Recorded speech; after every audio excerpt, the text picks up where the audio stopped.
अगर आप तेल खा रहे हैं तो भागवत जी का निवेदन है कि आप तेल शुद्ध खाइए, माने रिफाइंड तेल मत खाइए, डबल रिफाइंड तेल मत खाइए। अब आप कहेंगे जी क्यों नहीं खाएं, डॉक्टर तो यही बोलते हैं कि रिफाइंड खाओ, डबल रिफाइंड खाओ तो आपको हृदय घात नहीं आएगा वगैरह वगैरह। ये जो रिफाइंड तेल है मैंने इनको देखा है कैसे रिफाइंड किया जाता है, आप भी देख लें, कभी मौका मिले तो बहुत अच्छा होगा। किसी भी तेल को रिफाइंड करने में 6 से 7 केमिकल इस्तेमाल होते हैं और डबल रिफाइंड करने में 12 से 13 केमिकल इस्तेमाल होते हैं।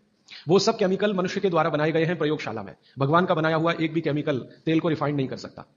भगवान का बनाया हुआ माने प्रकृति का दिया हुआ, जिसको आप अंग्रेजी में कहते हैं ऑर्गेनिक। ऑर्गेनिक एक भी केमिकल नहीं है जो तेल को साफ कर सके, एक भी केमिकल दुनिया में नहीं। जितने भी केमिकल तेल को साफ करने के लिए उपयोग किए जाते हैं वो सब इनऑर्गेनिक है, और इनऑर्गेनिक केमिकल ही दुनिया में जहर बनाते हैं और उनका कॉम्बिनेशन जहर की तरफ ही लेके जाता है।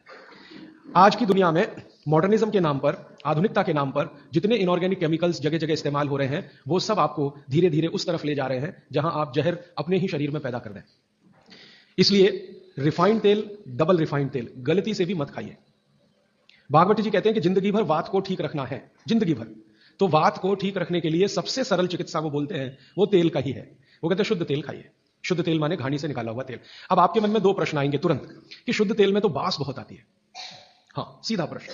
दूसरा प्रश्न आएगा जी शुद्ध तेल बहुत चिपचिपा होता है, गाढ़ा होता है, चिपचिपा होता है और बास अलग से आती है। हम लोगों ने जब शुद्ध तेल पर भारत देश के कुछ वैज्ञानिकों की मदद से काम किया, एक तरह से कहीं रिसर्च किया, तो पता चला कि तेल का जो चिपचिपापन है वो उसका सबसे महत्वपूर्ण घटक है।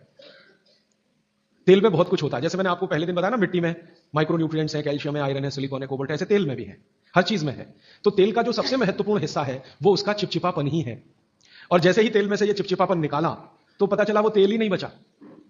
तेल जिस चीज के लिए खाया जाता है वो बचा ही नहीं, वो हिस्सा ही गायब हो गया। फिर हमने देखा कि तेल में जो बास आ रही है, बास, वो उसका प्रोटीन कंटेंट है। तेल में प्रोटीन बहुत है। जैसे आपने सुना है दालों में प्रोटीन होता है, दालों में प्रोटीन सबसे ज्यादा है, भगवान का, ईश्वर का दिया हुआ। दालों के बाद दूसरे नंबर पर जो प्रोटीन सबसे ज्यादा है वो तेलों में है।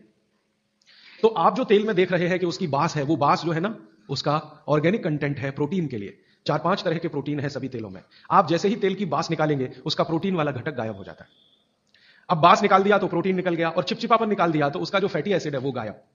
अब ये दोनों ही चीजें गायब हो गई तो तेल नहीं रहा, वो पानी है एक तरह से।